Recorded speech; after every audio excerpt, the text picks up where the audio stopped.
अच्छा, here put it off.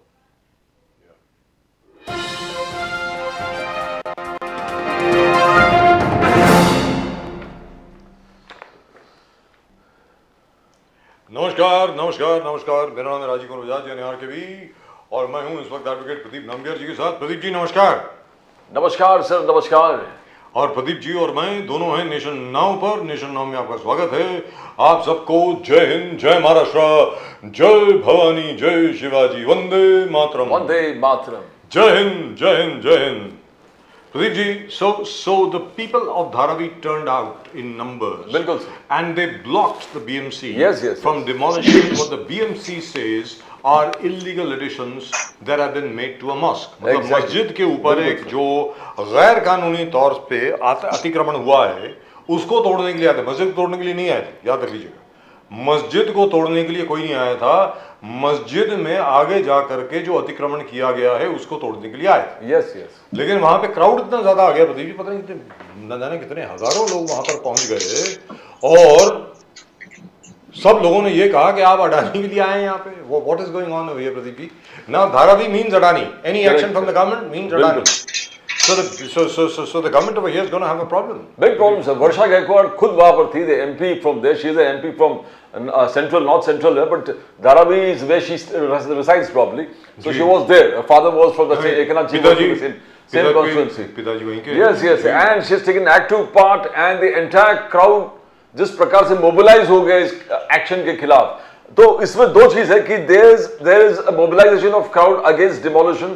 कुछ BMC के गाड़ी पर अटैक हुआ, उस चीज को बीजेपी ने बहुत स्ट्रांगली अपोज किया कि इस प्रकार से जो पथराव हो रहा है that should not happen. But the same time Adani, सबका कहना है जैसा आपने कहा कि why Adani, this is all motivated by Adani because Dharavi project, Adani Dharavi rehabilitation project एक बहुत बड़ा प्रोजेक्ट है धारावी में, one of the best biggest projects of Mumbai का सबसे बड़ा प्रोजेक्ट है sir, of the entire country. Yes, not just of, बिल्कुल सर, ऑफ मुंबई। तो definitely when something and something such एक ऐसा इमोशनल इशू है जहां मस्जिद के एक्सटेंशन को अगर इलीगल है उसको तोड़ने आया है तो क्या नोटिस दिया, बहुत सारी चीजें, they have gone to the court and hopefully they might get a relief because 8 days कुछ दिनों तक इसको पोस्टपोन कर दिया, डिमोलिश स्थगित किया गया इसको। यस लेकिन पोस्टपोन किया गया है। यस, बीएमसी द्वारा, कोर्ट के द्वारा भी रिलीफ नहीं मिला है। नहीं मिला। I think Varsha Gaikwad ji, she is actually we need to admit that she is a very powerful leader where mobilising people is concern, और लोगों के बीच में पहली बार मैं देख रहा हूँ इतने वर्षों के बाद कि कांग्रेस सड़क पर उतरी है। बिल्कुल सीधी बात है, इतने ज्यादा वर्षों के बाद मैं देख रहा हूँ कांग्रेस सड़क पर उतरी है, and that is all thanks to this lady Varsha Gaikwad, जो अभी एमआरसीसी यानी मुंबई रीजनल कांग्रेस कमेटी की जो अध्यक्ष भी हैं, और हमारी बांद्रा की जो एमपी भी हैं। She is doing a very good job. Now we've got some very important guests with us today. We have Mr. Shailesh Pandey of the BJP, Mr. Gopal Tiwari of the Congress, and Sanjay Dwivedi Sahab of the Uddhav Thackeray Sena. Let's go straight across to them. Shailesh Pandey जी नमस्कार। शैलेश पांडे जी, आपको आवाज आ रही? नमस्ते नमस्ते नमस्कार नमस्कार sir, जय सिया राम, हर हर महादेव। कैसे हैं जी? आवाज आ रही है सर? अगर आपको आवाज आ रही है तो आपने जय सिया राम नहीं सुना? नमस्कार, जय श्री राम, हर हर महादेव। गोपाल तिवारी जी, जय श्री राम। जबरदस्त, बिल्कुल जबरदस्त। अरे मैं तो पहले ही बोल चुका हूँ सर। द्विवेदी जी, माशाल्लाह, क्या बात है। हर हर महादेव, हर हर महादेव, हर हर महादेव। आज बोल रहे थे तीनों महा, सर आज तो तीनों महाब्राह्मण है हमारे साथ, हमारे तो भाग खुल गए। कमाल है, दो तिवारी, एक तिवारी, एक द्विवेदी, एक पांडे। कमाल है सर, कमाल है। आज तो ब्राह्मण सभा में हम लोगों को गलती से एंट्री मिल गई, लग रहा मुझको। क्या बात है। गोपाल तिवारी जी नमस्कार। नमस्कार सर, नमस्कार। गोपाल तिवारी जी, आपसे शुरू करता हूँ इसके बावजूद कि आप पूना से हैं। उसके बाद मैं द्विवेदी जी के पास आऊंगा, और उस द्विवेदी जी के बाद में आता हूँ हमारे बड़े अच्छे मित्र हैं शैलेश पांडे जी से। उनसे मैं पूछूंगा भाई असल में हो क्या रहा है। देखिए साहब, धारावी में जैसा कि आप जानते हैं, धारावी प्रोजेक्ट जो है वो बहुत जबरदस्त, बहुत बड़ा प्रोजेक्ट है, और अगर वो सफल हो गया तो मुंबई की शान बन जाएगा, वेरी फ्रैंकली स्पीकिंग। अगर वो अच्छे तरीके से हो गया तो बहुत जबरदस्त प्रोजेक्ट है, इसमें कोई दो राय नहीं है। अब वो अडानी जी को दिया हुआ है। अडानी का नाम सुनते ही लोगों में पता नहीं क्या हो जाता है, तिल मिला जाते हैं लोग, बुखार हो जाता है लोगों को। क्यों हो जाता है मुझे मालूम नहीं है, कोई वजह होगी। लेकिन अभी वर्षा गायकवाड़ जी ने पूरा मोर्चे का नेतृत्व करते हुए एक मंदिर के आगे जाके उन्होंने एनेक्सी बनाया है गैर कानूनी तौर पर, उसके खिलाफ तोड़क कार्रवाई करने वाले आए थे बीएमसी के लोग। वहां पर वर्षा गायकवाड़ जी के नेतृत्व में पूरा क्राउड खड़ा हो गया और उनको काम नहीं करने दिया, और बीएमसी की गाड़ी जो है उसको भी पथराव वथराव किया, और साथ में ये हर एक को ये बोलता रहा, by the way, Adani go back, BMC go back नहीं, Adani go back, Adani go back. तो गोपाल तिवारी जी आप ये समझाएं, क्या है, लोगों में इतना रोष, इतना गुस्सा क्यों है गोपाल तिवारी जी? तो ये बात अभी पूरी स्पष्ट हो चुकी है कि मोदी सरकार, बीजेपी, हम दो हमारे दो, किसके लिए काम कर रही है, और अडानी के लिए ये जो सरकार काम कर रही है, उनकी सरकार महाराष्ट्र में है। तो ये बात बिल्कुल सही है कि अभी धारावी में अभी एक्शन क्यों लिया भाई इतने दिनों के बाद, और ये सरकार वही माहौल करना चाहती है हिंदू मुस्लिम, लेकिन वो कामयाब नहीं होंगे। पूरी देश की जनता, महाराष्ट्र की जनता समझ चुकी है, और ये सब बहुत ही गलत हो रहा है। ये जो सरकार कर रही है ये हरकतें, ये बहुत ही देश के जनता के साथ, भावनाओं के साथ। सर अगर अवैध निर्माण है उसके खिलाफ एक्शन तो होगा ना सर गोपाल तिवारी साहब? सर बिल्कुल, लेकिन ये अवैध, क्या बोल रहे हैं सर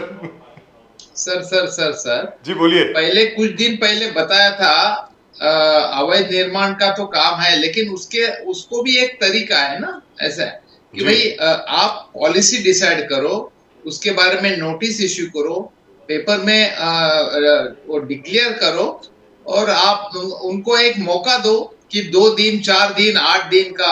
ये क्या कर रहे हो आप? हिंदू मुस्लिम कम्युनल वायलेंस आपको करवाना है, यही गोपाल जी, ये आरोप आप पर लगा, ये आरोप आप पर लगा है कि आप उनके साथ हो, जो इलीगल डेमोलिशन करने आए बीएमसी के गाड़ी पर धक्का मुक्की हो गया, पथराव हो गया, उसको डैमेज किया गया। ये एक रीसेंट बीजेपी का आरोप है। किरीट सोमैया जी बहुत स्ट्रांगली अपोज किया है कि why are you with people who are doing illegal things, and then फिर पथराव होता है। आजकल जो गणेश विसर्जन प्रोसीजर, जो प्रोसेस में पथराव होने लगा है, तो बीजेपी ने हर चीज को क्लब किया है। Gopal ji, why are you being with the people who are anti social? Gopal ji, and anti national. Yes yes yes, वो मत भूलिएगा जी। बोलिए गोपाल तिवारी। सर ऐसा नहीं है जी। उसकी इंक्वायरी होने दो, क्या है वो सच का सच सामने आ जाएगा। लेकिन इस तरह से बातें जो करना है, ये जानबूझ के सरकार कर रही है, अडानी का एजेंट करके ये सब बातें कर रहे हैं वो लोग। ऐसा धारावी के लोग कह रहे हैं, उसमें कोई दो राय नहीं है। द्विवेदी जी आप बताएं सर। देखिए राजीव जी, जी सर, 400 पार का नारा देने वाली सरकार, आज जो हमारी जनता है जिन्होंने लोकसभा में वोट दिया था, असत्य पर सत्य की जीत करा दी। 1 नेशन 1 इलेक्शन, मैं धारावी में भी आ रहा हूँ। 1 नेशन 1 इलेक्शन का जो नारा दिया, जो उस पर कार्य कर रहे हैं माननीय पूर्व राष्ट्रपति जी की, उस पर। दूसरा, महिला आरक्षण कहाँ चला गया? महिला आरक्षण बिल को तो उन्होंने पास कर दिया था, वो 15-20 साल के लिए गायब कर दिया। अगर इनको संविधान में परिवर्तन नहीं करना था, या संविधान में परिवर्तन नहीं करने जा रहे थे, जो 400 पार का नारा दिया, तो 1 इलेक्शन 1 नेशन क्या है?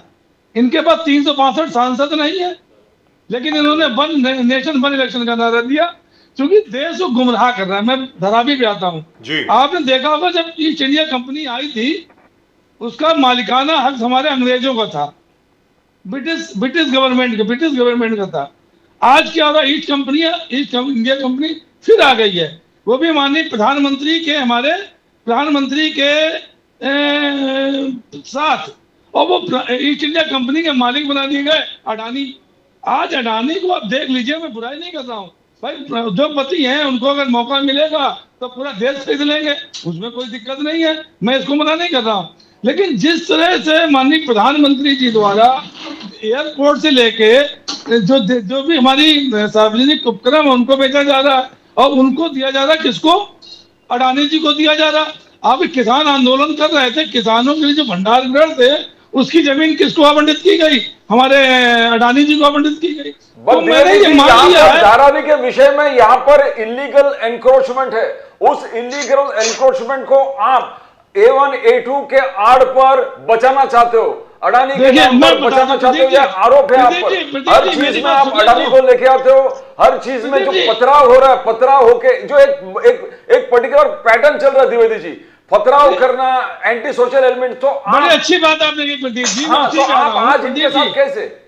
प्रदीप जी, मैं उसी पे आ रहा हूँ, आपने बड़ी अच्छी बात कही है। अभी माननीय सुप्रीम कोर्ट का आदेश आपने देखा होगा, योगी जी का बुलडोजर, बुलडोजर पे उन्होंने कितना बड़ा फैसला माननीय सुप्रीम कोर्ट ने दिया। क्यों देना पड़ा उनको? कि आप अगर कोई इनलीगल काम है, इनलीगल देश में काम चल रहा है, कोई भ्रष्टाचार हो रहा है, कोई भी चीज हो रही है, अनैतिक कब्जे हो रहे हैं, तो उसकी एक तरीका है ना कि आप आके सीधे आके जो पब्लिक है, पब्लिक को आप मतलब आक्रोशित करने का काम करेंगे क्या? आक्रोशित करने का काम तो आप नहीं कर सकते हैं, चाहे वो माननीय मोदी जी हो, चाहे गृह मंत्री अमित शाह जी हो। मैं देखिए 35 साल से राजनीति कर रहा हूँ, वो अलग बात है मैं सांसद नहीं बन पाया, विधायक नहीं बन पाया, या मंत्री नहीं बन पाया, अब बन जाएंगे लेकिन सर, पिछले अब 35 बनेंगे। सालों से 35 सालों बजाज जी मैं उसी पे आ रहा हूँ, 35 सालों से मैं राजनीति देख रहा हूँ, जी प्रधानमंत्री देख रहा हूँ। ऐसे प्रधानमंत्री शायद मैंने जिंदगी में पहली बार देखे होंगे जो स्टेट की राजनीति में अपना दखल देते, जो इन पर पैसा खर्च होता है। आज जो ये मीटिंगें कर रहे हैं, जो आज महाराष्ट्र में जो राज्यों में जाके मीटिंग कर रहे हैं, उसमें जो पैसा खर्च हो रहा है वो किसका पैसा खर्च हो रहा है? क्या माननीय मोदी जी अपनी जेब से करोड़ों रुपए खर्च कर रहे हैं? नहीं कर रहे होंगे। तो जो चुनाव से पहले रैलियां करते हैं, उसमें जो पैसा खर्च हो रहा है वो किसका है, और वो किसके माध्यम से आता है? जनता के माध्यम से। आप धारावी में अगर आपको कोई घटना घटी, आपको लगा कि मस्जिद जाके इंक्रोचमेंट हुआ, तो इसका मतलब ये नहीं कि आप जाके तुरंत वहां पे बुलडोजर लेके धावा बोल देंगे। तो आप में और माननीय योगी जी में अंतर क्या रहा? अगर आपको देखना था कि वहां पे नाप चुकाई करते, वहां पे जो मस्जिद के जो लोग होते हैं उनसे बातचीत करते, दूसरे और लोगों से बात करते, उनको बताना चाहिए। जो भी गोपाल जी ने हमारी बात कही, बहुत सही बात कही कि आपको बताना चाहिए था कि साहब ये जो अनऑथराइज्ड कंस्ट्रक्शन है, ये इलीगल है। तो इलीगल क्या है? मस्जिद के पास आया। क्योंकि यहाँ पर एक चीज है सर, द्विवेदी जी, तिवारी जी और हमारे पांडे साहब, एक चीज है वो बहुत बहुत इंपॉर्टेंट है, we must understand. Gopal Tiwari ji, मैं आपके पास आऊंगा पांडे जी के पास जाने के बाद। नहीं पहले नहीं सर, नहीं sir, I need to take first comment from everybody. आपने कमेंट सबसे पहले मैं आपके पास आया, उसके बाद मैं द्विवेदी जी के पास आया, अब मैं बीजेपी के पास जाऊंगा सर, उसके बाद आपके पास आता हूं। सर सीधी बात है, जहां तक के मस्जिद का प्रश्न है, जो मेन मस्जिद है उसके ऊपर कोई भी कुठाराघात करने की कोई योजना नहीं थी। इन्होंने कहा कि ये भैया ये जो है ये इलीगल है, एक्सटेंशन जो आपने बनाया है। और बीएमसी के मुताबिक शैलेश पांडे जी बहुत क्लियर कट वो कहते हैं हमने एक नहीं हमने 12 नोटिस भेजे हैं यार, उसके बाद जाकर के डेमोलिशन प्रोसेस हमने शुरू किया है। अब ये क्या कर रहे हो? अब आप बताइए शैलेश पांडे जी, इसका मतलब ये हुआ कि कहीं पर भी कोई भी एनक्रोचमेंट होगी, वो अडानी के नाम पर आप चिल्लाना शुरू कर दीजिए और वो बंद हो जाएगी। अब आप बताइए शैलेश पांडे साहब प्लीज। नहीं बिल्कुल, देखिए क्या है, धारावी की घटना का समर्थन करना यानी कि एक तरह से अनधिकृत बांधकाम को समर्थन करना, इलीगल एक्टिविटीज को समर्थन करना होगा। हमें ये समझना होगा कि हमें किसका साथ देना चाहिए और किसका साथ नहीं देना चाहिए। धारावी का जब नाम आता है तो क्या दृश्य हमारे सामने आता है वो हम सभी को पता है। और अब जब हमारी सरकार धारावी का पुनरुद्धार करना चाहती है, धारावी का पुनर्विकास करना चाहती है, और धारावी के माध्यम से हम मुंबई के हृदय का चेहरा बदलना चाहते हैं। हमारे मन में भी एक ख्वाब है कि हम भी मुंबई को हम सिंगापुर जैसा विकसित कर सके। और हम तो हमारे देश में अनेक सिंगापुर बनाएंगे, और धारावी जैसा इतना बड़ा जो क्षेत्र है वो एक सिंगापुर के समान है, और हम उसको बहुत दुनिया के भव्यतम और सुंदरतम शहर का भूभाग की तरह हम उसे डेवलप करना चाहते हैं, विकास उसका करना चाहते हैं। लेकिन विकास पर जब जब कोई उंगली उठाता है तो ये कहीं न कहीं मुझे ऐसा लगता है देश के खिलाफ बात करने हुई, देश के विकास के खिलाफ बात करने हुई। आज ये अडानी का नाम लेते हैं, क्यों आप अडानी का नाम लेते हो? अरे इसके पहले क्या अडानी थे क्या? और दूसरी बात, आज अडानी को वो काम मिला हुआ है, तो सिर्फ जो वो बिड भरा गया था, जो टेंडर प्रोसेस हुआ था उस अथॉरिटी उस काम को डेवलपमेंट के काम को लेने के लिए, तो उसमें अडानी के साथ अनेक अलग अलग कंपनियों ने भी बिड भरे हुए थे। बट पांडे जी, ये अडानी और अडानी A1 A2 का आरोप क्यों लग रहा है, क्यों लग रहा है? आज आपने 2 दिन पहले 6,600 किसी भी प्रकार के अनधिकृत बांधकाम का संरक्षण हम नहीं करते, और जो लोग आज भी कानून को हाथ में ले रहे हैं वो भी सही बात नहीं है। हमें अपने शहर को सुंदरतम बनाने के लिए, अपने शहर का संपूर्ण विकास सरकार की योजनाओं का पूरा उसका पर पांडे जी, ये दिख रहा है आप फेवर कर रहे हैं A1 A2, राहुल गांधी जी चिल्ला रहे पार्लियामेंट में A1 A2 मोनोपोली चल रहा है हर जगह, आप वहां पर भी उनको रोक रहे हो। यहां पर 2 दिन पहले आपने 6,600 मेगावाट का अडानी ग्रीन एनर्जी को महाराष्ट्र का डिस्ट्रीब्यूशन ऑफ एनर्जी क्रिएट करने के लिए दिया, अडानी ग्रीन एनर्जी। उधर Adani green energy, Adani port, Adani airport, Adani Dharavi project, ये लोग देख देख के परेशान हो गए। अब गणपति के विसर्जन में अडानी अंबानी दिख रहे हैं। कोई कंपनी लाए और वो कॉम्पीट करे। आज L&T को काम बहुत सारे के राजा में भी अंबानी दिख रहे हैं, काम कर रही है, बहुत सारे हिंदुस्तान की जे कुमार की जैसी कंपनियां काम कर रही है, लादने टुब्रो इंडिया की कंपनी काम कर रही है, बहुत सारी जे कुमार वैसे बैंड है ऐसा लगता है कि अडानी शैलेश पांडे जी, जय कुमार बैंड है बीएमसी में, और पूरा MMRDA का जो रीजन है वहां पे जय कुमार अपना काम कर रहा है। वैसे बीएमसी के द्वारा बैंड है, लेकिन यहां पर काम कर रहे हैं, लेकिन वो अलग बात है। मैं आपसे एक पर्सनल व्यक्तिगत सवाल पूछता हूं पांडे जी, लाल बाग के राजा का सीधा प्रसारण सबसे पहले हम लोगों ने किया था 98-99 में, हम लोगों ने शुरू किया।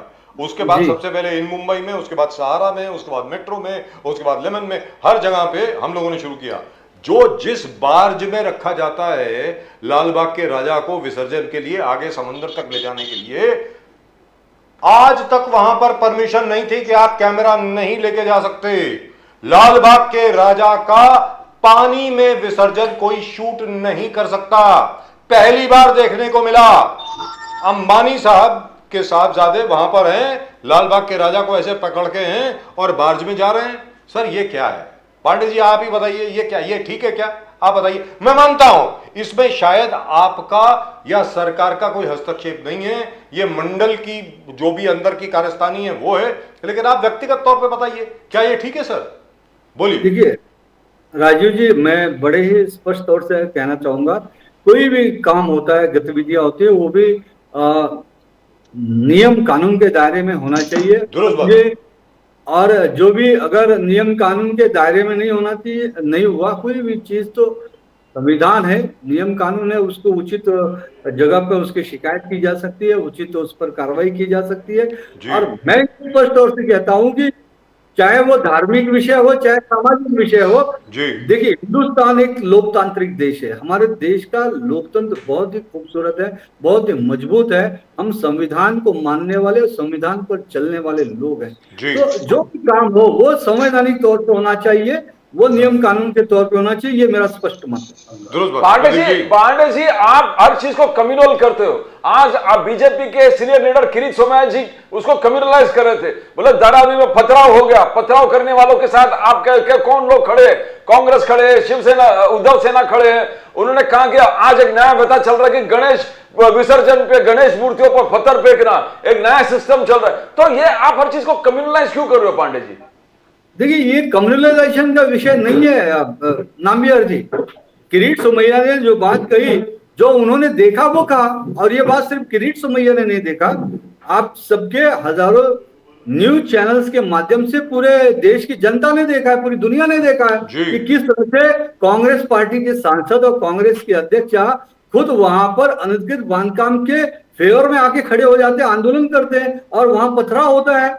मुझे बताइए, पथराव करना ये किस कानून में लिखा गया है? संवैधानिक दृष्टि से सही है? गोपाल तिवारी जी आप कुछ बोलना पुलिस के ऊपर पथराव करना, बीएमसी के अधिकारियों पर पथराव करना, ये किस कानून में सही लिखा गया है? मैं आपके पास आता हूं। गोपाल तिवारी जी आपको आवाज आ रही है? अगर आपको आपकी बात कहनी है, पहली बात तो आपको अनधिकृत काम नहीं करना चाहिए। दूसरी बात, अगर कोई बात हुई है आप कोर्ट जाइए ना, कोट है ना। तो क्या गोपाल तिवारी आपने जी, देश के ये एक हमेशा धारावी के ऊपर जब भी कोई एजिटेशन होती है, जब भी कुछ और होता है, तो सीधे साधे तौर पे अडानी जी का नाम आ जाता है।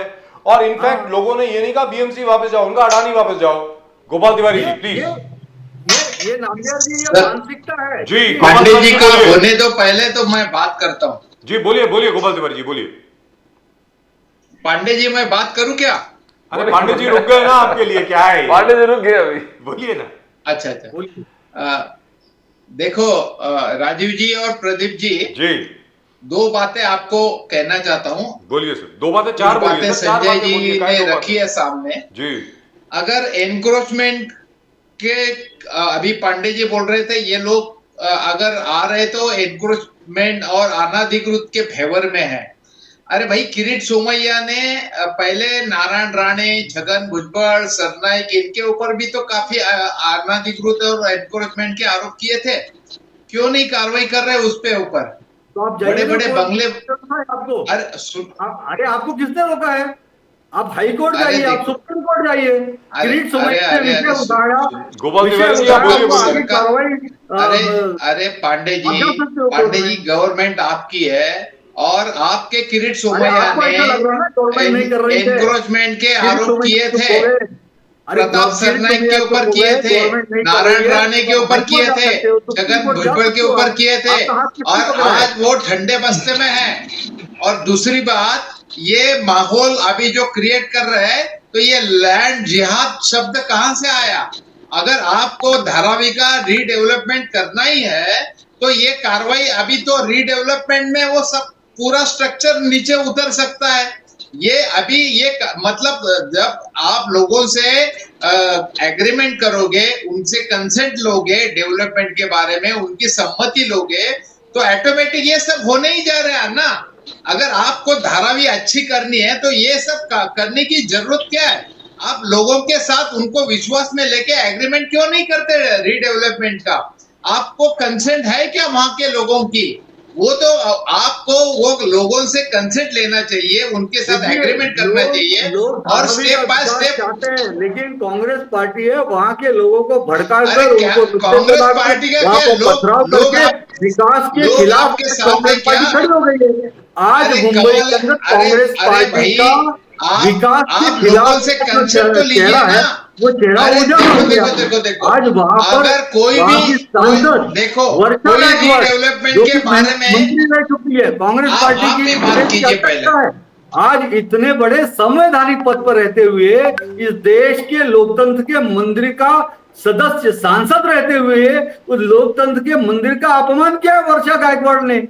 आज वर्षा गायकवाड़ ने पूरे कांग्रेस को रास्ते पे लाकर कांग्रेस का पूरा जो चेहरा है वो अनधिकृत बांधकाम के का वो उजागर कर दिया। और दूसरी बात, मुंबई का किसी भी हाल में विकास ना हो, ये आपने उजागर कर दिया। क्योंकि इसके पहले तो राज्य सरकारें बहुत सारे समय तक कांग्रेस पार्टी की ही थी, तो कांग्रेस पार्टी ने क्यों नहीं मुंबई में है धारावी का इस बात का तो जवाब दे दीजिए पांडे जी, क्या आपको कंसेंट है? मुख्यमंत्री बनने के बाद ही सर, धारावी के लोगों से कंसेंट मिली है क्या? धारावी का चेहरा बदला जाए, धारावी का विकास किया जाए, मुंबई को भी हम एक अंतरराष्ट्रीय शहर का दर्जा प्रदान कर सके, मुंबई में भी हम बड़े से बड़ा उद्योग, बड़े से बड़ा विकास, बड़े से बड़ा रोजगार हम लोगों को उपलब्ध कर सके, ये हमारी भूमिका है। शैलेश पांडे जी, मनमोहन सिंह जी ने कहा था कि मुंबई को शंघाई बनाएंगे, शंघाई तो नहीं बना, वेनिस बन गया 26 जुलाई 2005 को।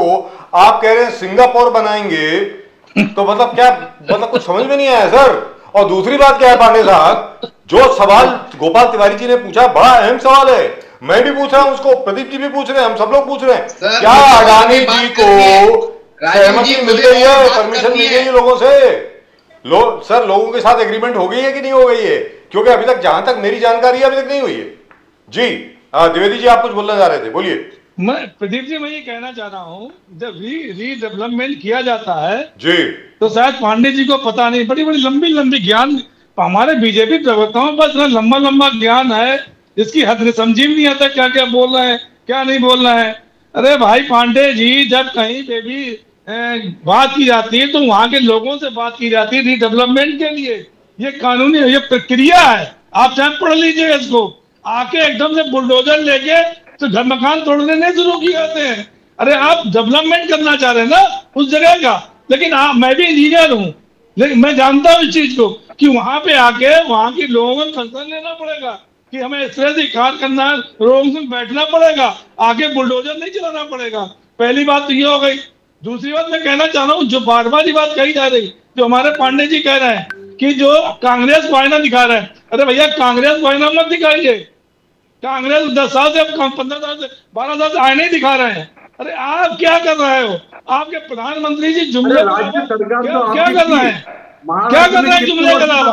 आप फिर भी जो बोलने लगे, आप फिर भी जो बोलने लगे, नहीं आप फिर भी जो बोलने लगे, देखिए आप फिर भी जो बोलने लगे, मैं कह रहा हूँ चुप रहिए। आपको डिबेट का तरीका ठीक है तो अगर दहाड़ू में वाड़वन बंदरगाह का उद्घाटन करने गए चुप रहिए, बात सुनिए पहले। लहंगा दिखाने का काम किया। धारावी प्रोजेक्ट का इन्होंने अडानी के नाम पे विरोध करना शुरू किया। आज मैं आपको स्पष्ट तौर से बताता हूँ, हमारी जो स्पष्ट भूमिका है, हम महाराष्ट्र का संपूर्ण विकास चाहते हैं। आपकी महाराष्ट्र संपूर्ण विकास होता अगर आपका तो 4 प्रोजेक्ट आपके चले नहीं गए होते। आपका महाराष्ट्र का विकास करने का अगर मकसद होता तो 4 प्रोजेक्ट चले नहीं गए होते। आज मुंबई महाराष्ट्र में पानी नहीं बदला, पानी 4 प्रोजेक्ट चले गए। उसके बाद आप पार्टी ने क्या किया था? आज अटल सेतु योजना बनाया गया, ये तो हमारी सरकार की देन है। आज जितने भी बड़े से बड़े हाईवेज हुए, कनेक्टिविटी हुई मुंबई की, वो हमने किया। आज उससे पहले हो चुका था, जो सागरी रोड बनाने का काम किसने किया? ये हमने किया। जितने भी प्रोजेक्ट चल रहे थे सब हो चुके थे। आप मुंबई को वसई विरार से लेकर धार तक हम जोड़ रहे। वाड़वड़ बंदरगाह के माध्यम से 1 लाख से ज्यादा रोजगार उत्पन्न करने का काम नरेंद्र मोदी जी के माध्यम से इस महाराष्ट्र की धरती पे हमारी सरकार, महायुति की सरकार कर रही है। कल अमरावती में वस्त्रोद्योग पार्क का उद्घाटन करके 1 लाख नए रोजगार विदर्भ के क्षेत्र में महाराष्ट्र में उत्पन्न करके हम महाराष्ट्र का विकास कर रहे हैं। वर्धा में हम नए प्रोजेक्ट चला रहे हैं। महाराष्ट्र के अलग अलग भाग हो, चाहे विदर्भ हो, चाहे पश्चिम महाराष्ट्र हो, चाहे उत्तर महाराष्ट्र हो, चाहे खानदेश हो, मुंबई हो, चाहे वो थाने हो, चाहे वो हो, गोपाल जी, अलग अलग नए प्रोजेक्ट गोपाल जी जनता को रोजगार देने का काम करके उद्योग को बढ़ावा देने का काम कर रहे हैं। लेकिन इनका काम ये है। पांडे जी को रोकिए जरा सा। गोपाल जी, पांडे जी सुनिए ना, पांडे जी सुनिए, अभी गोपाल जी बहुत बोले। पांडे जी रुक करिए सर। पांडे जी, पांडे सर, पांडे जी रुकते हैं। अरे पांडे जी रुकते हैं। पांडे जी को आपने चालू कर दिया। सर पांडे जी को अब आपने छेड़ दिया पांडे जी को। पांडे जी रुके। हम भी छिड़ सकते हैं, गोपाल जी हम भी बात कर सकते हैं, बराबर है। डिस्कस कर सकते हैं डिबेट को। नहीं डिबेट हम भी डिस्कस कर सकते हैं। 2 करोड़ नौकरी देने के बाद क्या हुआ? 2 करोड़ नौकरी देने के बाद क्या हुआ वादे का? लेकिन पांडे जी जो स्थानीय लोग हैं उनकी आप रजामंदी तो लेंगे। 4 प्रोजेक्ट वापस चले गए। 1 मिनट द्विवेदी जी, 1 मिनट अरे द्विवेदी जी 1 मिनट। शैलेश पांडे जी, 4 प्रोजेक्ट वापस चले गए। और अजित पवार के नेतृत्व में शैलेश पांडे जी, शैलेश पांडे जी, अगर धारावी में आपको रीडेवलपमेंट करनी है, अगर धारावी का सुधारीकरण आपको करना है, अगर धारावी का सौंदर्यकरण करना है और बाकी मुंबई को भी बहुत अति सुंदर बनाना है, तो स्थानीय लोगों की अनुमति तो लेंगे ना आप, कंसेंट तो लेंगे। ये लोकतंत्र है सर। ऐसा तो नहीं है कि सीधा बुलडोजर भेज देंगे किसी की जगह पर तोड़ने के लिए। यही बात कही जा रही है। अरे लीगल जो मेथड है वो फॉलो कीजिए ना सर। अभी सुप्रीम कोर्ट ने यूपी की सरकार को बोला है जब तक हम नहीं कहेंगे तब तक डेमोलिशन नहीं होगा। अटॉर्नी जनरल साहब जो हैं तुषार मेहता साहब, वो चिल्लाने लगे।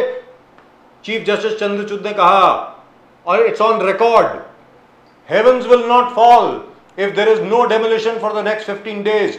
जब तक ये केस वापस नहीं आता, जब तक हम परमिशन नहीं देंगे, आप बुलडोजर नहीं भेज सकते। ऐसा बोला है सर चीफ जस्टिस साहब ने। जी गोपाल तिवारी जी, आप कुछ बोलने जा रहे थे, बोलिए। नाम्बियर जी, माननीय जी बोलिए गोपाल तिवारी जी।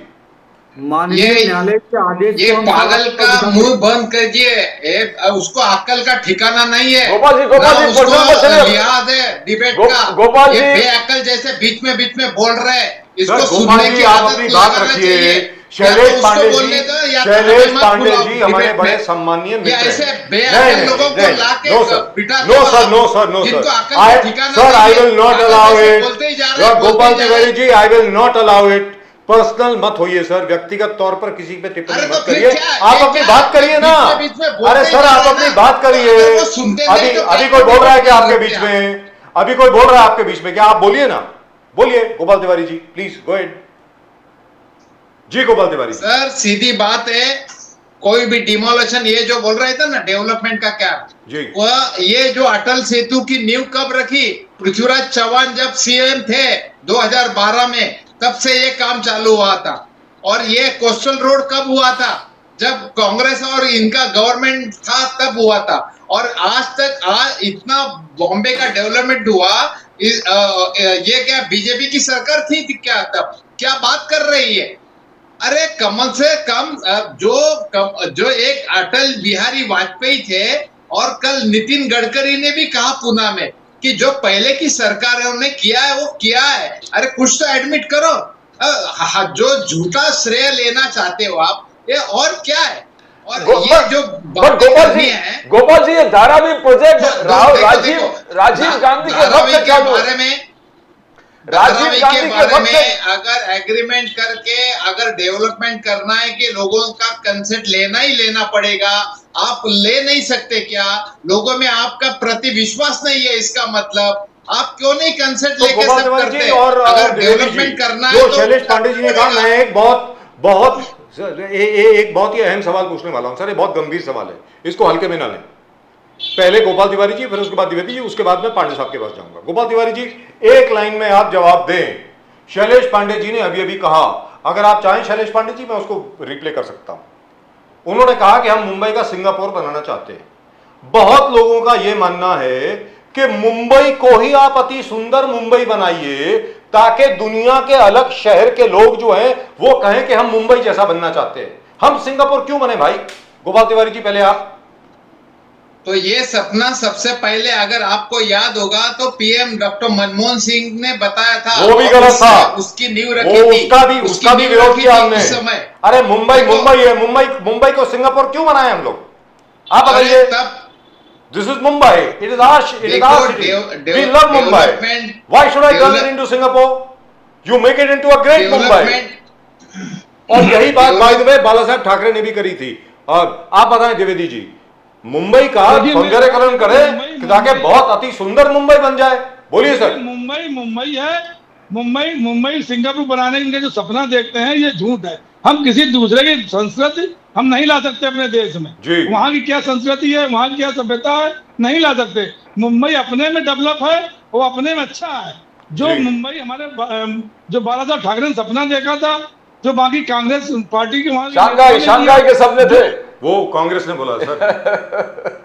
उसके बाद नहीं बोला, एक ही बार बोला सर। फिर उसके बाद 26 जुलाई का जब बाढ़ आ गई, उसके बाद किसी ने नहीं बोला कि शंघाई बनने वाला है। मैं वही कह रहा हूँ, अभी इतना पानी भरा, तब ये कहा 4 प्रोजेक्ट उन्होंने वापस कर दिए। तब इनको नहीं लग रहा तब क्या बनाए? ये विदेशी चीजों क्यों नाम लेते हैं? हम दूसरे तरह क्यों बनाए? हमें तो भारतीय संस्कृति डेवलप करनी ना, अपनी संस्कृति डेवलप करनी है। अपना हमने दिखाना है कि मुंबई हमारा ऐसा, देखो आओ मुंबई में, और मुंबई जैसे पूरा देश बने।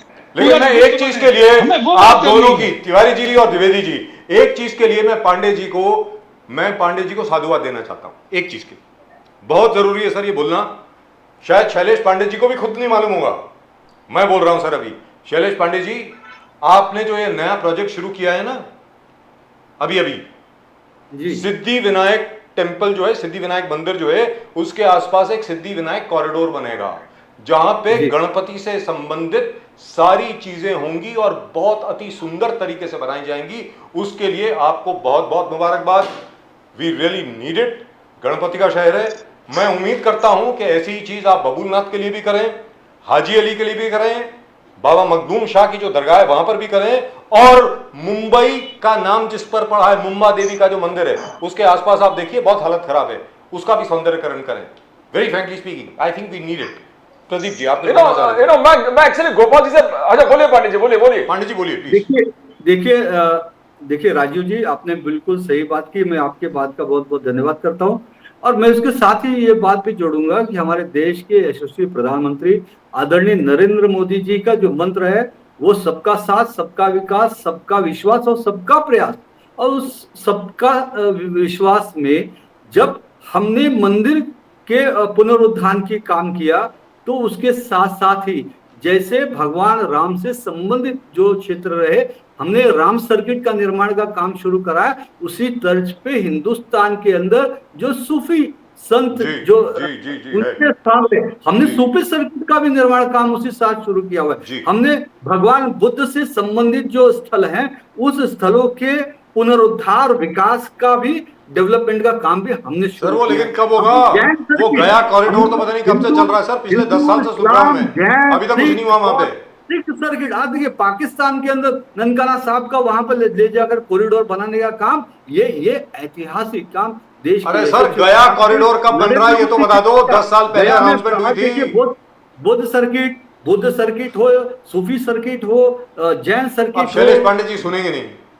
प्राइम मिनिस्टर मोदी जी ने आज बोले कि हमने जो भी बोला उसका वादा पूरा कर दिया। पांडे जी उन्होंने कहा 1 नेशन 1 इलेक्शन, ये सबसे लास्ट। मैं अब गोपाल जी आपके पास आ रहा हूं, पहले पांडे जी से 1 नेशन 1 इलेक्शन, वक्फ रिफॉर्म्स, वक्फ बोर्ड में रिफॉर्म्स लाना, 70+ जो सीनियर सिटीजन है उनको free medical without any kind of barrier, पक्के घर और इंफ्रास्ट्रक्चर पूरे जबरदस्त इंक्लूडिंग चाइनीज बॉर्डर इंफ्रास्ट्रक्चर और unified pension scheme.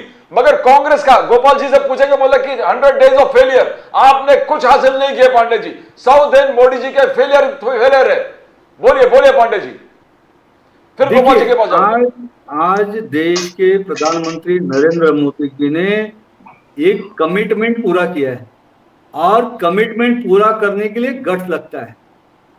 1 nation 1 election, इस विषय पर यही विरोधी पक्ष के लोग हंसते थे। क्या ये हो सकता है? क्या ये कर पाएंगे? सर पहले था तो सही, 1967 तक तो था, उसमें क्या और है? आज भी टीका टिप्पणी कर रहे हैं। लेकिन मैं उसका जवाब ये देता हूं कि इनको तो ये भी लगता था कि अयोध्या में भगवान श्री रामचंद्र जी के जन्मभूमि का मंदिर का निर्माण नहीं हो पाएगा।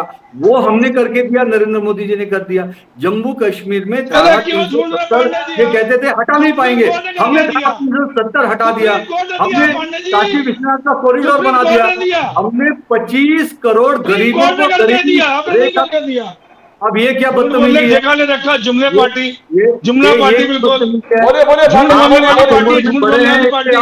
पांडे जी बोलिए, इसके बाद झूठ बोले रहो, झूठ बोले रहो, आप झूठ मेरी बोले बात रहो। पूरी कर लेने दीजिए। राजीव जी बोलिए पांडे जी, बोलिए मुझे- विनोद जी आपके पास आ रहा हूं। अरे सर, आपको मुझे गाली देना है ना, आप खूब गाली दीजिए।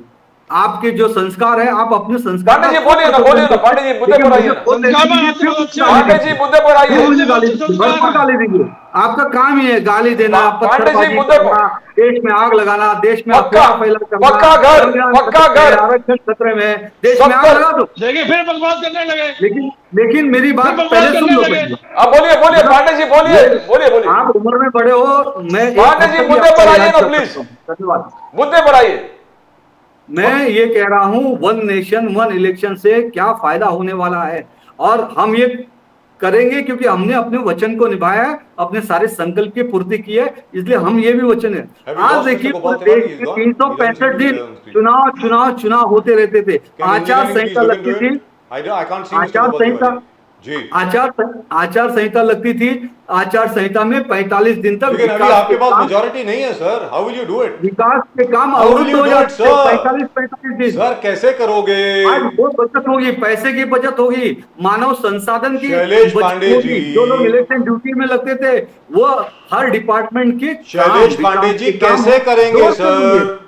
उसके ऊपर हम बाद में बात करेंगे, लेकिन 362 सीटें आपको चाहिए। You need a 2/3 majority in the Lok Sabha. How will you do it? Lok Sabha में 2/3 मेजॉरिटी चाहिए सर आपको। You need 362। द्विवेदी जी, वो राष्ट्र प्रथम की है। हम देश के भलाई के लिए हम काम कर अरे रहे सर हैं। फिर आप तो फलसफे की बात कर रहे हैं। द्विवेदी जी क्या ये संबंध है, क्या ये संभव है वन नेशन वन इलेक्शन मतलब कॉन्स्टिट्यूशनल अमेंडमेंट। इसका मतलब 363 votes are required only in the Lok Sabha. मैं अभी राज्यसभा की बात नहीं कर रहा हूं। तो 363 कहां से लाओगे सर? अभी तो आपके पास 2 जी बताएं द्विवेदी जी। उम्मीद है देश के अरे जो हित चुप में तो जो कराइए काम पहले कर सर, रहे यही हैं, बोलें क्या? आज हम भी देश हट का जाते हैं यहाँ आर्थिक से। नुकसान होने से अगर बचाने इन्हीं को के बोला लिए तो मैं भी देश का बैकआउट कर मानव जाता हूँ सर। संसाधन का नहीं, बचाने पांडे जी बोलने दो, द्विवेदी जी को बोलने दो। पांडे जी, मैं भी पांडे जी द्विवेदी जी को बोलने दो। बोलो द्विवेदी जी, बोलिए। बोलिए। सर, मैंने राजीव जी, मैंने शुरुआती अपने जो उसमें कहा था वक्तव्य में, मैंने कहा था 362 की जरूरत जी। है। 400 पार का नारा जो भारतीय जनता पार्टी दे रही थी, वो इसीलिए दे रही थी कि संविधान में अनंत परिवर्तन कर दिया जाए। लेकिन हमारी, हमने कहा ना, असत्य पे सत्य की जीत।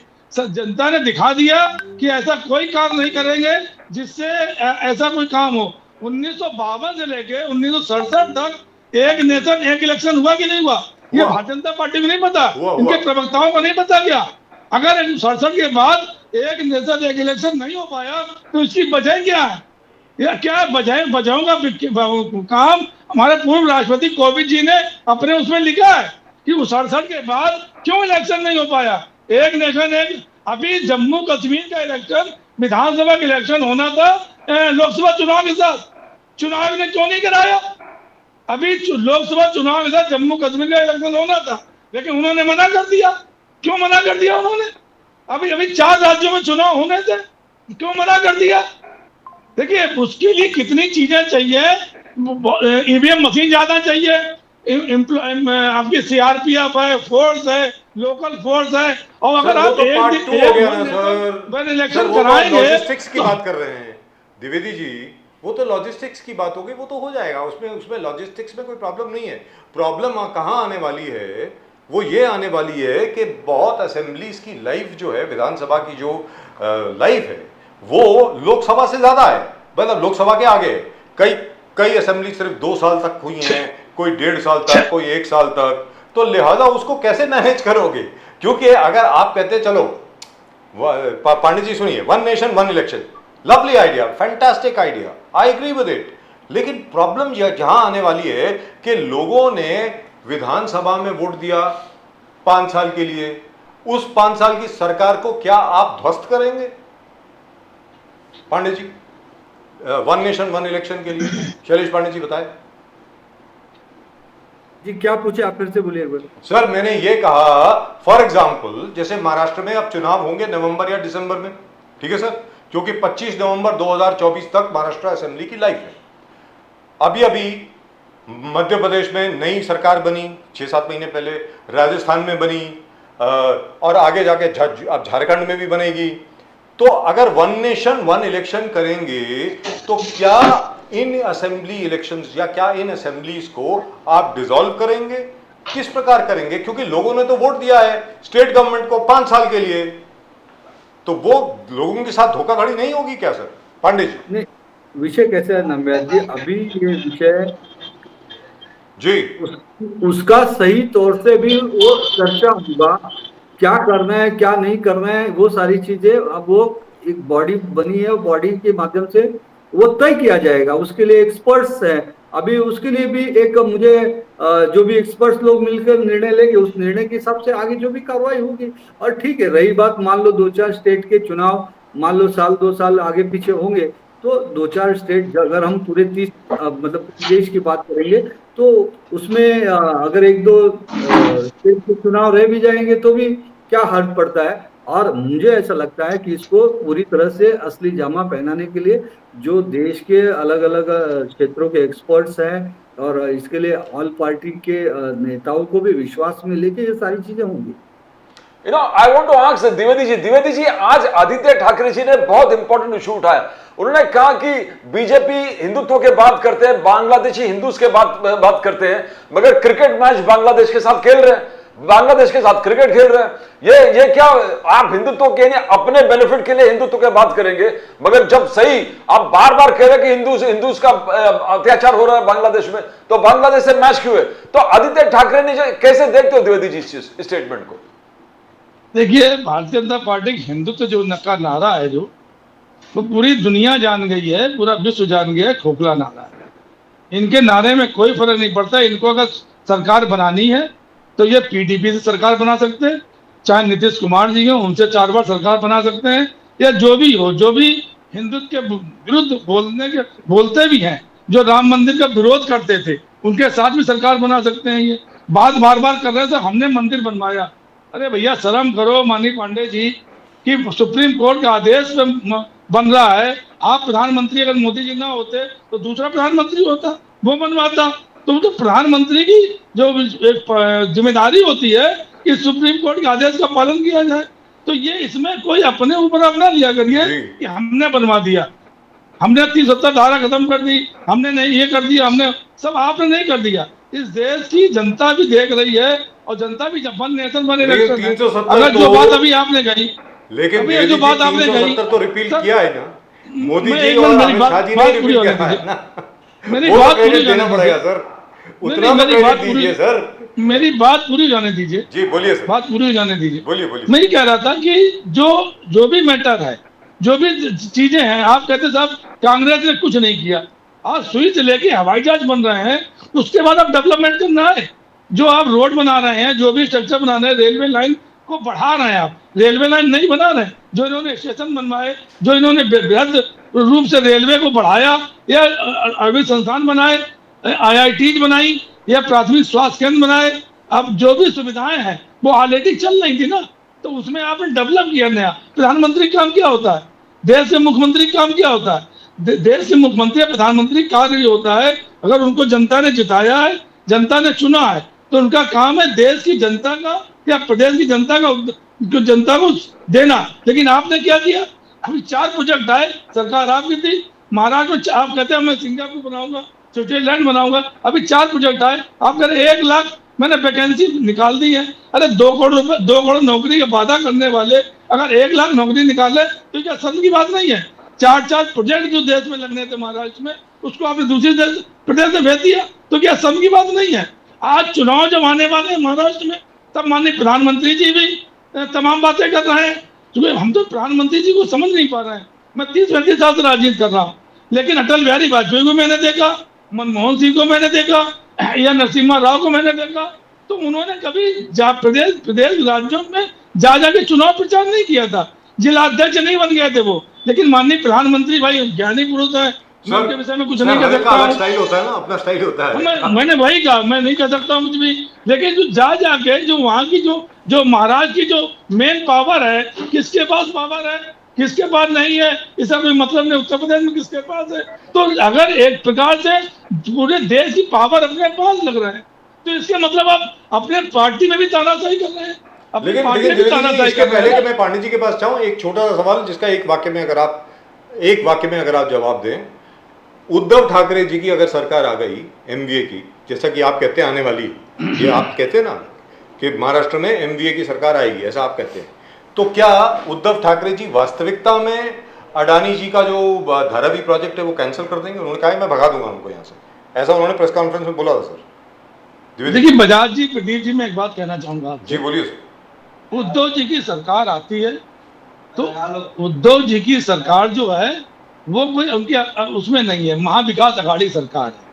तो जो भी धाराविक निर्णय होगा या जो भी निर्णय होंगे वो तीनों पार्टियां बैठ के लेंगी, पूरा मंत्रिमंडल लेगा। इनकी तरह नहीं है माननीय प्रधानमंत्री जी की तरह, जो उनके मन में आया ओके, जो मन में आया नहीं ओके। 30 साल से जो गठबंधन संघ में था उसकी पार्टी तोड़ दी, तो ऐसे व्यक्तियों से क्या मतलब है, ऐसे लोगों से क्या मतलब जिनको तो लेट्स आस्क पांडे जी।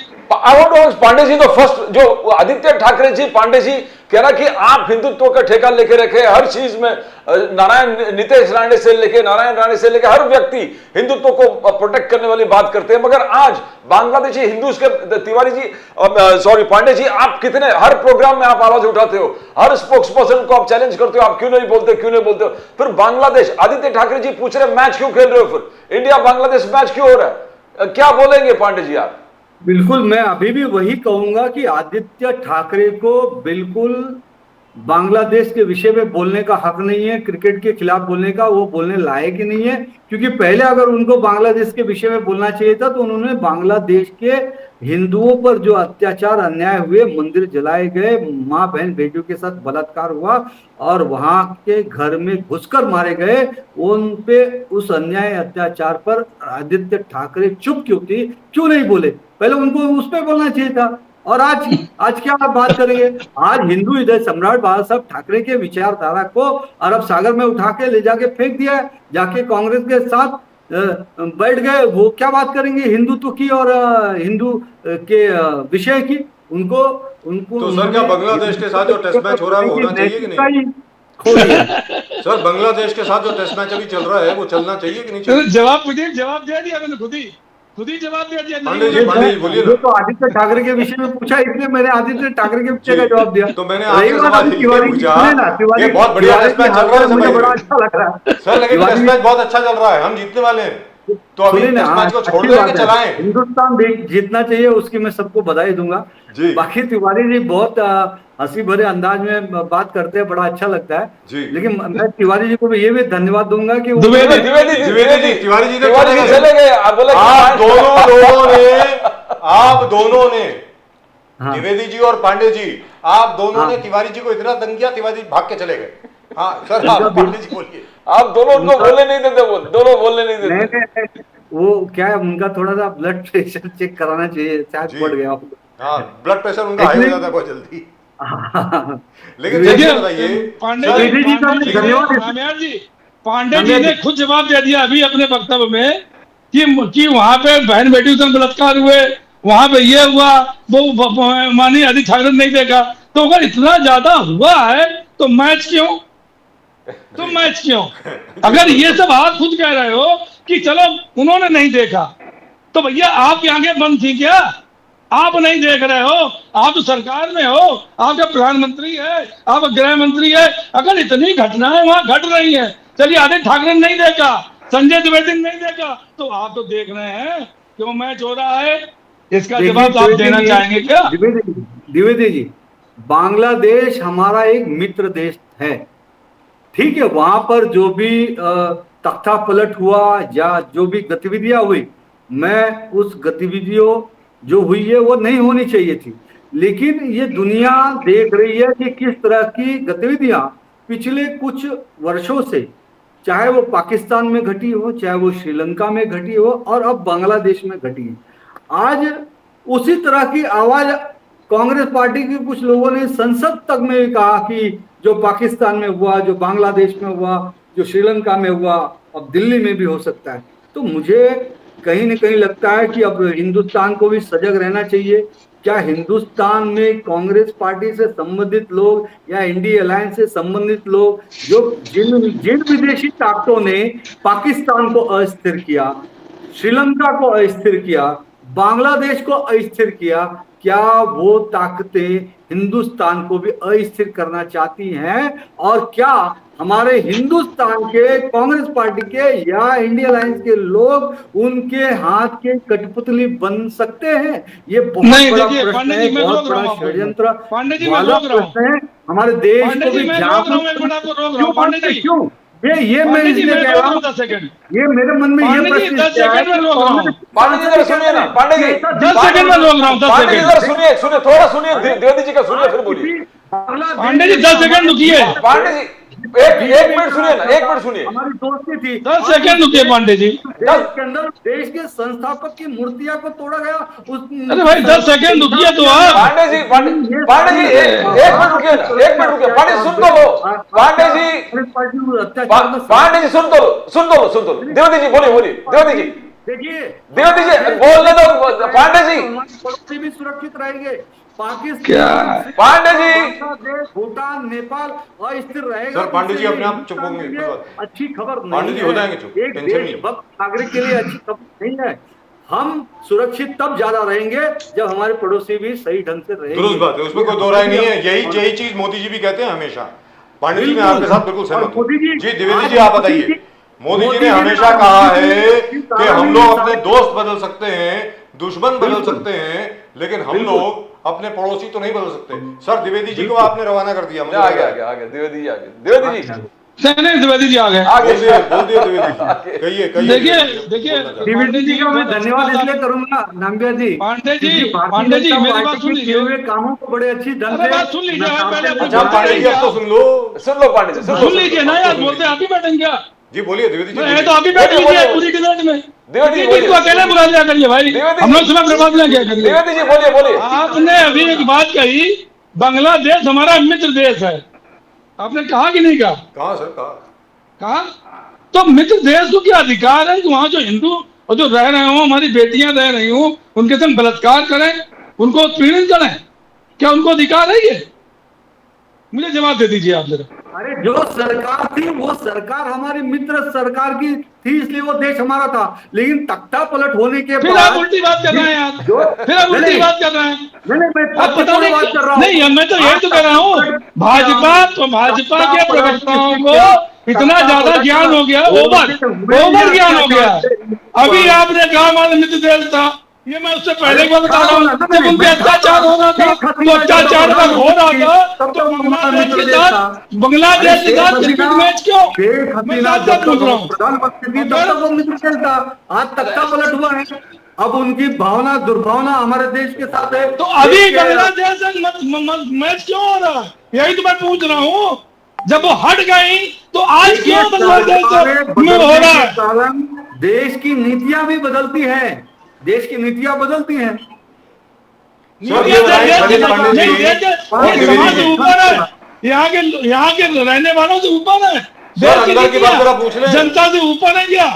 द्विवेदी जनता से जी ऊपर इसका है। जवाब नहीं मैं मिलेगा। बांग्लादेश की नीति की बात कर रहा हूँ, बांग्लादेश की नीति की बात कर रहा हूँ। जी, दुरुस्त शेख बात है। हसीना तक, शैलेश पांडे जी, शेख एक मिनट। हसीना थी तब तक नीति अलग था। अरे चुप कराइए। सर वो अपने आप हो जाएगा, स्टेबल हो जाएगा सर, उसमें कोई टेंशन नहीं है। द्विवेदी जी, मगर दोनों आप वो आप क्रिटिसाइज भी कर रहे हैं हिंदुओं के जो अत्याचार हुआ, और फिर बांग्लादेश को भी जस्टिफाई कर रहे हो सर कि मैं नया सरकार है। एक छोटी सी चीज मैं पूछना चाहता हूं दोनों से, शैलेश पांडे जी और द्विवेदी जी।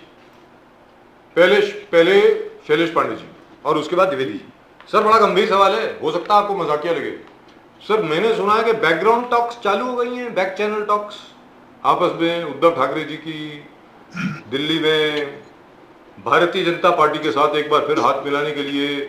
आदरणीय सम्मानीय एकनाथ शिंदे जी बहुत इस वक्त तनावपूर्ण स्थिति में हैं कि ये क्या हो रहा है कि अमित शाह जी और मोदी साहब वो चाहते हैं कि हमारा परिवार एक बार फिर ठीक ठाक हो जाए, सब लोग साथ में आ जाएं, कि ये ठीक बात नहीं है कि हिंदू हृदय सम्राट बाला साहब ठाकरे, मेरे बड़े अच्छे मित्र थे वैसे भाई थे, बाला साहब ठाकरे के सुपुत्र जो हैं वो हमारे साथ नहीं है। ऐसा भारतीय जनता पार्टी के नेतृत्व में ये बात कही जा रही है, आरएसएस में तो बोली जा रही है, वो तो मैं उसकी कॉन्फर्मेशन कर सकता हूं, लेकिन क्या बातचीत हो रही है या नहीं मुझे मालूम नहीं है। अब पांडे जी आप बताएंगे बातचीत हो रही है कि नहीं हो रही?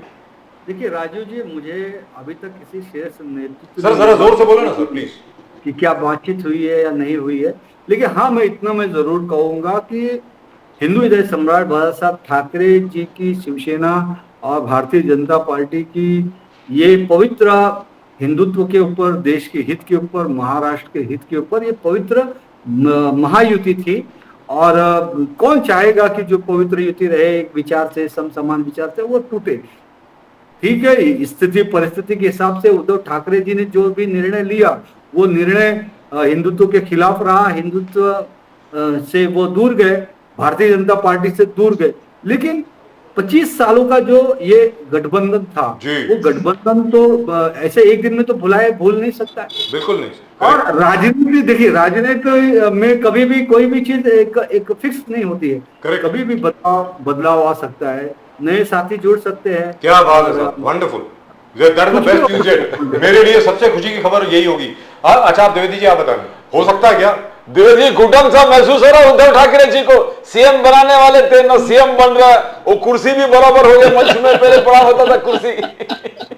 सर वापस आ जाइए सर, हाथ मिला लीजिए वापस भाई। सर राम भरत मिलाप हो जाएगा सर, सब इंतजार कर रहे हैं, राम भरत मिलाप हो जाएगा सर, बोलिए। घुटन हो रहा है द्विवेदी जी, सुन लीजिए सर, बोलिए सर, प्रदीप जी बजाज जी, अभी बड़ी अच्छी बात है साहब, 30 सालों से गठबंधन था, तो क्या 30 सालों से किसी साथ गठबंधन हो तो क्या उसके विधायक तोड़ देने चाहिए?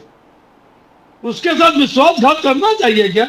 इतनी ज्यादा दुश्मनी हो गई, इतनी ज्यादा दुश्मनी कर ली कि सब यहाँ का चेहरा भी ना सर देखूं। अभी किसी क्या तरह- सुनिए वापस सर, आना सुनिए। संभव है? सुनिए सर, सुनिए सर, मैं अरे उसी सर ये पे आ तो रहा पुराना हूँ, रिकॉर्ड हो गया ना। मैं उसी पे आ रहा हूँ, उसी पे आ जी, रहा बताइए। हूँ, उसी पे आ रहा हूँ। आपने संगठन हमारा तोड़ दिया। अरे यार भूलिए सर। संगठन तोड़ने के बाद हमने कांग्रेस एनसीपी जो हमारा महा विकास आघाड़ी गठबंधन था वो हमने नहीं तोड़ा। हम लोकसभा चुनाव में आए, हम तो जीरो थे ना। आप हमारे सांसद भी चले गए थे, विधायक भी चले गए थे, हमने फिर मजबूती से लड़ा। अगर माननीय उद्धव ठाकरे और शिवसैनिक, हम जैसे शिवसैनिक अगर मजबूती से न लड़े होते और वो मुख्यमंत्री ना बने होते तो भारतीय जनता पार्टी ने शिवसेना माननीय उद्धव ठाकरे को मिटा दिया था। अब मिटने के बाद हम दोबारा खड़े हैं। ये सपने में नहीं हो सकता बजाज जी, जी ये सपना नहीं देख सकते इस चीज का कि कोई भी शिवसैनिक मानी उद्धव ठाकरे नेतृत्व में मानी उद्धव ठाकरे स्वयं भारतीय जनता पार्टी के साथ गठबंधन करने जाएंगे। तो नहीं ये हो सकता। बिल्कुल संभव आपके नहीं है, मुताबिक नहीं हो सकता। 100%। क्योंकि मैं भी 32 साल से संगठन में हूँ, संगठन में निरंतर कार्यरत हूँ। हम न विधायक बन पाए, न सांसद बन पाए, न मंत्री, लेकिन आज भी हमारी भावनाएं, हमारी वो सब हमारी उद्धव ठाकरे के साथ है। क्यों है कि जो चीज जो लेके चल रहे हैं, जो भारतीय जनता पार्टी अगर कहती है हम 30 साल संगठन में थे, तो महाराष्ट्र के अलावा पूरे देश में शिवसेना को इनके द्वारा क्या मिला? सिर्फ नकारा इन्होंने पूरे देश में। आज महाराष्ट्र गठबंधन तोड़ दिया माननीय उद्धव ठाकरे।